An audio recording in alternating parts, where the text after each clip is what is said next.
বল পেয়ে গেছেন, মোরসালিনের শট, মোরসালিনের গোল।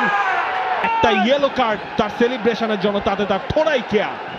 কাউকে কিচ্ছু না দিয়ে নিজেই দেখলেন শট করা যায়, কি এক শট করলেন শেখ মোরসালিন, সবাইকে কাঁপিয়ে ম্যাচে ফেরালেন বাংলাদেশকে। যে মুহূর্তে মনে হচ্ছিল বাংলাদেশ নুয়ে পড়েছে, সেই মুহূর্তে জাগিয়ে তুললেন Sheikh Morsalin.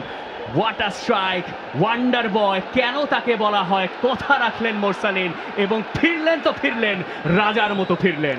Pin point set up মোরসালিনের, মিল্কির পাশে জায়গা ছিল, ফার পোস্টটাকে টার্গেট করলেন এবং সেখান থেকে দেখুন মোরসালিনের সবচেয়ে বড় পাওয়ার পয়েন্ট হচ্ছে তার সেই পাওয়ার শট, এবং সেই পাওয়ার শটেই লেবাননের জাল কাঁপলো, বাংলাদেশ ম্যাচে ফিরলো।